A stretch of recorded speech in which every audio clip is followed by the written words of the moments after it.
Hello and welcome to my channel. Today I'm super excited to interview Chris. Chris is a trained engineer. Today we talk about his journey, how he made the transition from software engineering to product management. Chris will also share tips and tricks how you can yourself transition from a software engineering role in product management role. Let's get started. Chris, take us back towards your path. Before you studied at the National University of Singapore, you already started to code, right? What led you down to the path of becoming an engineer and also software engineer? And what were your first touch point towards product? Yeah, so actually I've been coding for a long time already. I learned coding when I was maybe 12 years old.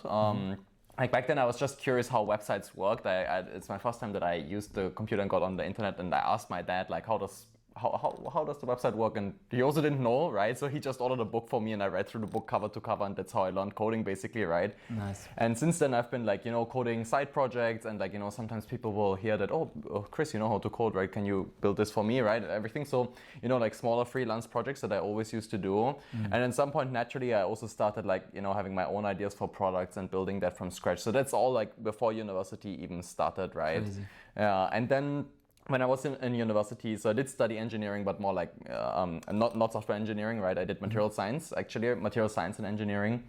And I always was in competitions, either coding competitions or entrepreneurship competitions, right? So I built my own projects and other things, and then I was actually starting my own business then, and that's kind of maybe my introduction to more the product side of things. Makes sense. In a way, yeah. What was your first aha moment of thinking, I might want to dive more into this product world versus going super deep into engineering, becoming a super good software engineer? When was this moment in your career where you decided you would rather go this product path? I think I've always had the passion for product rather than being a hardcore engineer. But I think what kind of happened over time is actually later on, after I've already started my first job, which was not in product management, I was talking to my best friend in Singapore, and she's 10 years older than me, and she's already quite far into her career, and then she's like, oh, I'm trying to become a product manager right now. And I'm like, product management? What's that? And then she was slowly describing the role. And for the first time I was like,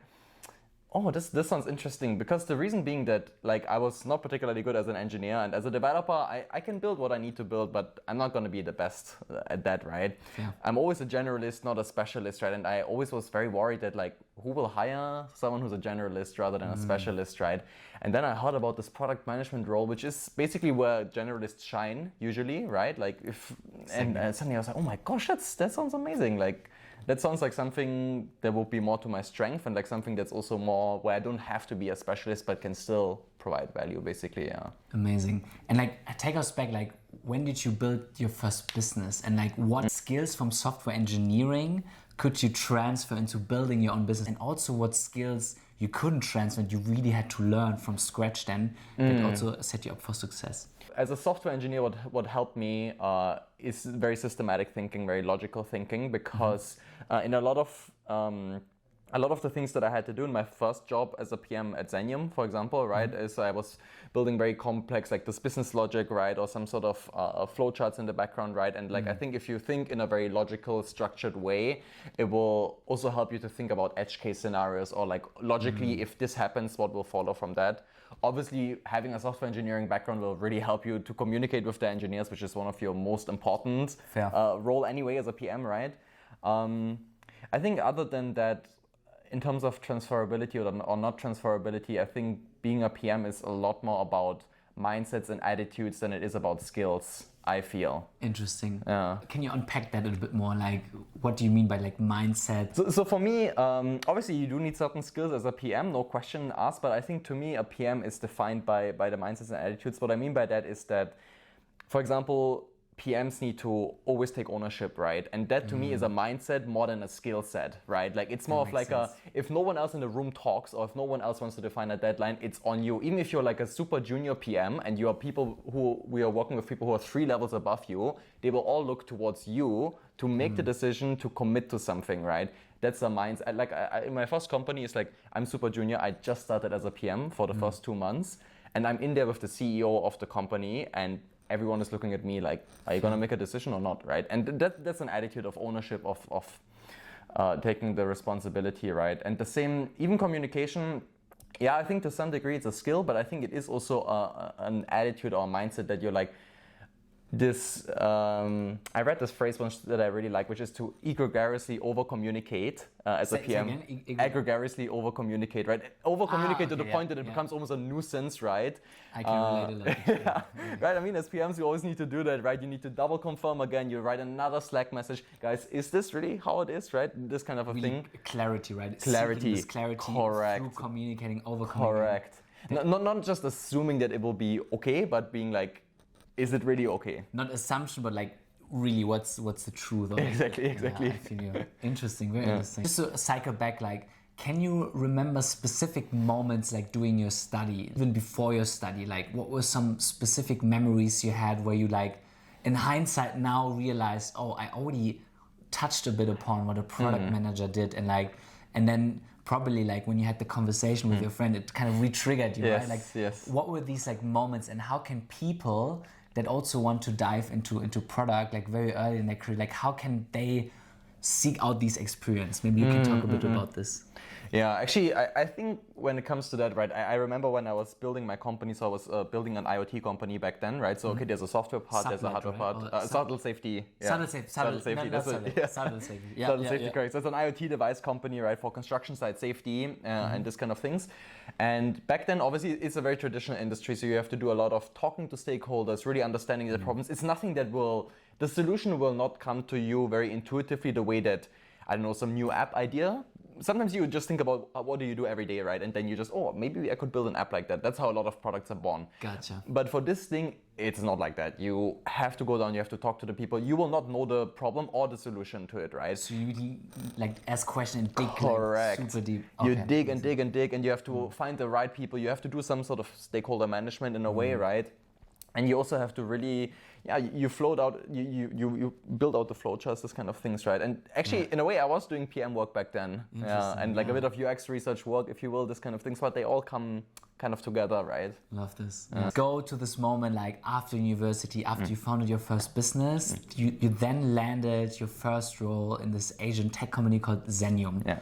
And I read it's a Series A or Series B funded, Series B funded startup, so fairly big. Yeah. Can you walk us through, like, how did you land this job? Like, what helped you in this interview process? And, like, how did you phrase your story coming from a more engineering background that, like, you can add value as a product manager?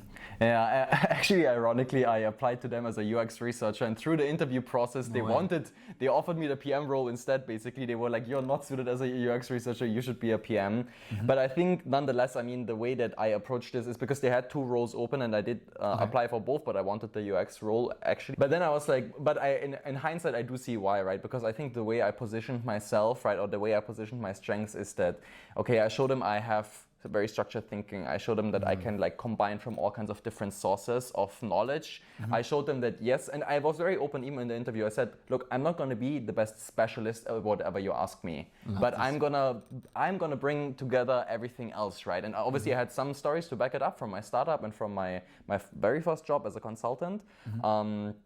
But yeah, I mean that's kind of how I phrased it, right? Nice. And I think the way that they saw it also is like the way maybe about communication, right? When you have that very proactive communication style, right? Like even in the interview, right? I'm not just... You can feel it almost. You can feel it, yeah. I know what you... It's like when you don't just... Some people, they just sit there and wait for the question to come. But if there's a dialogue, right? Active communication back and forth, right? Gotcha. And I also to like ponder here, like the dialogue is like, you need to show you're proactive, right? Correct. And you, like drive the conversation. Correct. Not being passive and let the questions come in. Yeah, very, very nice. Driving conversation, that's actually the most important word, I think. Nice. Okay, so open communication and driving also the conversation, very, very important to be a product manager. Amazing. And can you talk about, because like having your first PM role, right? It's quite challenging. Like, yes. I've been there, I've done it. It was very challenging for me. There's a lot of things to learn. Like, what helped you to really kickstart like your job? And like, if you could go back in time, like, is there maybe one thing that you would have done differently, and maybe to prepare yourself in a different way or on the job? How can you kickstart as a new PM? For me, what would have helped a bit more is to talk a bit more to the other PMs in the company. We had quite a few of them to really see, because like PM is also a very diverse role, right? There's so many different ways to do PM, even for the same product, you could do it in many different ways, right? Some PMs, for example, focus a bit more execution heavy. Some are a bit more like grand idea heavy, right? It depends, right? Also on this.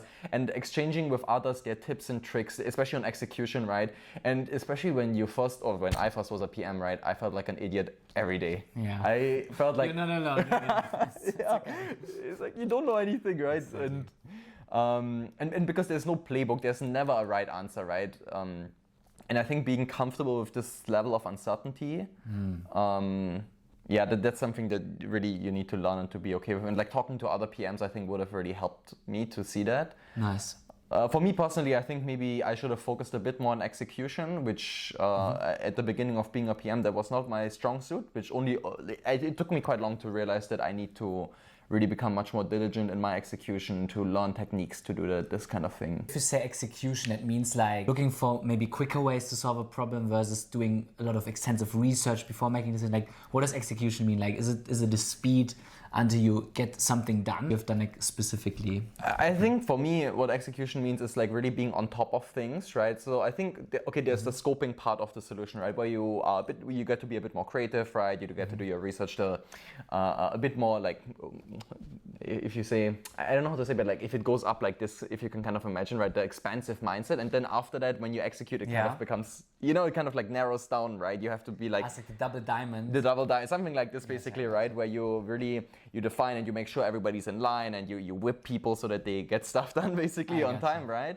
And I think this is something like, for example, that I'm more aggressive also with people who are above my level, that I'm like, guys, okay, this is our timeline. Can we commit to this kind of stuff, right? Or also with the developers. Now, this is all the executional stuff, right? So to really drive the team and the stakeholders towards this like vision that you set kind of, and correct. Also being comfortable with doing correct. it. Yeah, that's it. I think it's a very good point, but I think it comes really also with experience. Right? If you're a new PM and you're like, am I doing that? Tell again, like then having your first PM job, like what skills as a software engineer like helped you then to kickstart the role, and like also what other skills? I mean, you touched upon communication, you touched upon execution, and also as a software engineer, thinking very logical and systematic. Yeah. Could you see this again in this context of the PM role, or was this completely like, maybe you can talk a bit more about this? I mean, especially if you work in the software space, as a PM, right?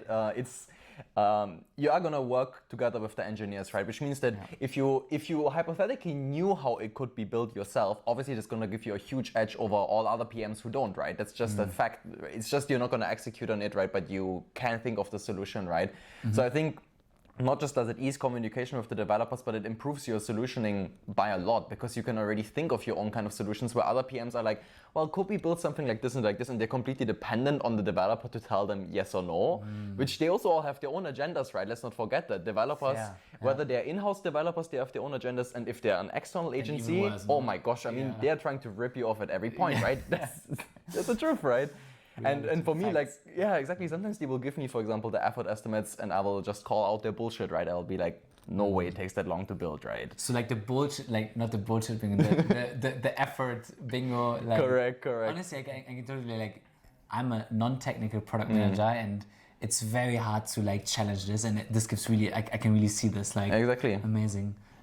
But like, how do you strike this balance, right? Like if you have a technical background and then you say, we do it like this, even technically saying we do it like this, like how do you still make sure your engineers are empowered? And then you have to say, like, how do you like navigate this path? Like, yeah, actually that's a really good question, because this is one of the toughest thing to do, right? Because ultimately you're still not the expert, right? That's just a fact, right? Unless you were a pro developer before, right? But there's a reason why we all went into PM, right? And not into developers.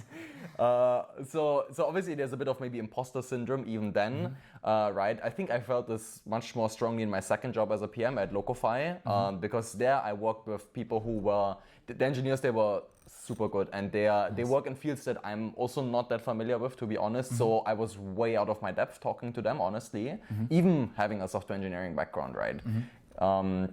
And there, for example, I gave them more power, right? But also because I saw that they had more motivation to work in the same direction as me. So to me, I see it more symbiotic.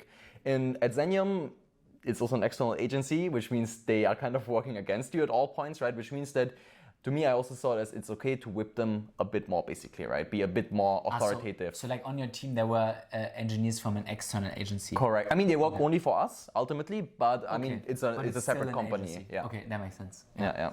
Okay, interesting.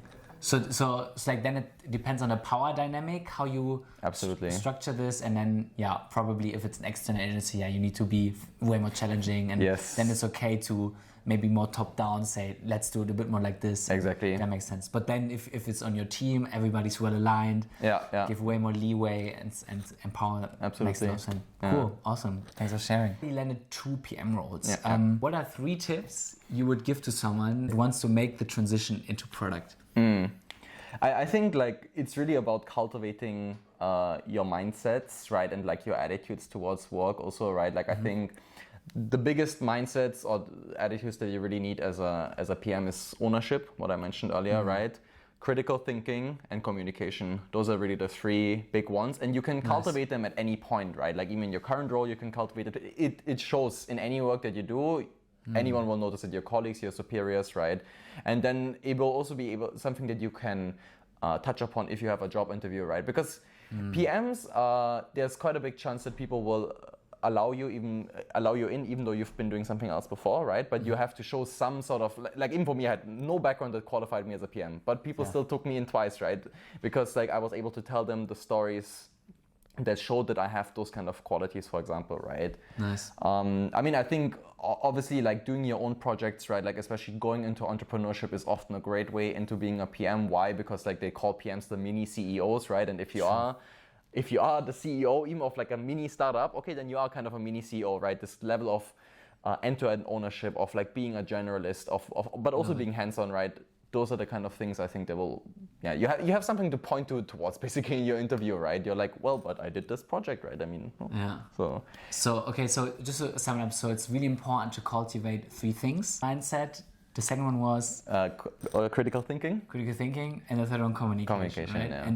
And then map this in your storytelling with probably something you have specifically done that shows at least one of these 3. Little sense. Nice. Amazing. Thank you so much, Chris, for like all these like learnings. Thanks for having me. It was a nice chat. Yeah. Cheers. Cheers. Nice. Richtig gut. I liked it a lot. Hey, du freut mich zu hören.